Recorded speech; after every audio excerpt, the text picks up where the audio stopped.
जय करम बाबा, जय करम बाबा, जय चित्रंजन बाबा, जय चित्रंजन बाबा, जय चित्रंजन बाबा, जय चित्रंजन बाबा। तो इना धर्मेश सिंह साहब नाड़का शाखा नंबर 3 और करम बोलिंता उपवास झंडा गाड़ी बना ली बहुत ही सुंदर तरीका से इना धर्मेश सिंह चाला जो अपना की जरूरत थी इन्ना बल लग चलते एड़ो बेटो बना लेता रास्ता लेकिन इना बेठाड़ की धरती ने मंजूर धर्म आयो आदेश धर्म बाबा से एड़पा चालन प्रदेश गाल करी और इस इन्ना 3 को मतलब 4 को धर्म आयो करी करम बोलिंता उपवास जो उपवास तो वाल के बाद और ये डाल करी धर्म आयो धर्म बाबा जितना फॉर्मर भी और नेका नेका जो तो जाता है फॉर्मर जो तो होगा आज फॉर्मर के नाम है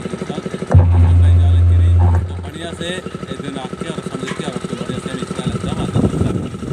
जय जमा जय जमा जय सदर में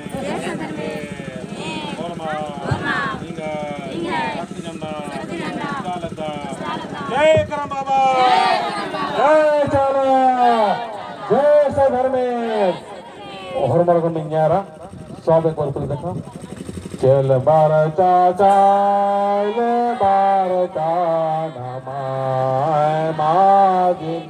करना जानता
चितरंजन यूरो के करना प्रणाम करना जोहार मुरमा से आए गिलय हमर गाँव में सबके बताए लगल धर्म डहर रे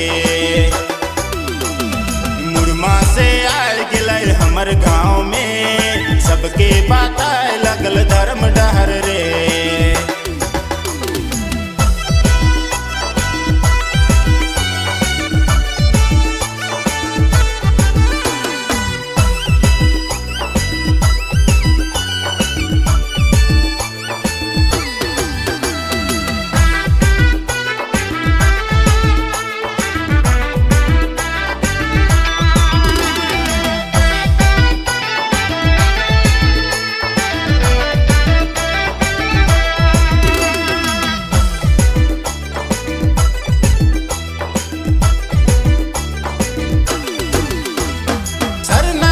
मथा टेक के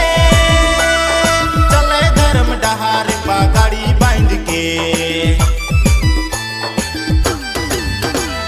सरना में मथा टेक के चले धर्म डहार पगाड़ी बांध के आयु बाबा छोड़ के मोह माया तोड़ के आयु बाबा छोड़ के सरना झंडा लेके सबके बताए लगल धर्म डहर रे आयु बाबा छोड़ के मोह माया तोड़ के आयु बाबा छोड़ के सरना झंडा लेके सबके बताए लगल धर्म डहर रे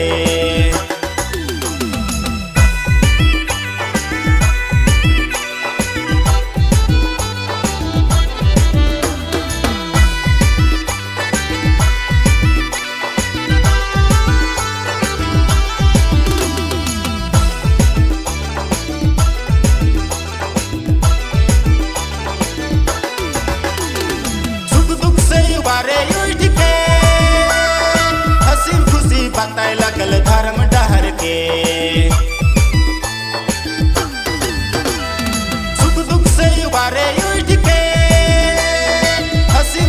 बताए लगल धर्म डहर के।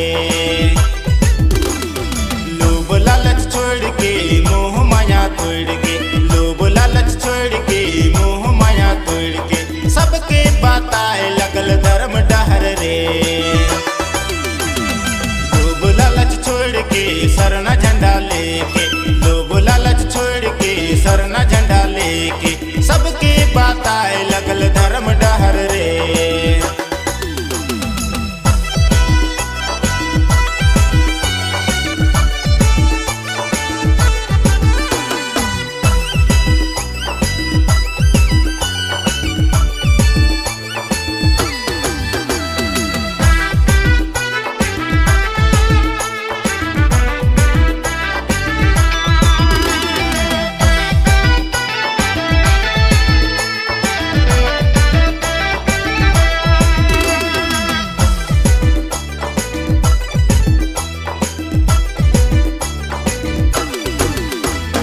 आपस में लड़े झगड़ा छोड़ के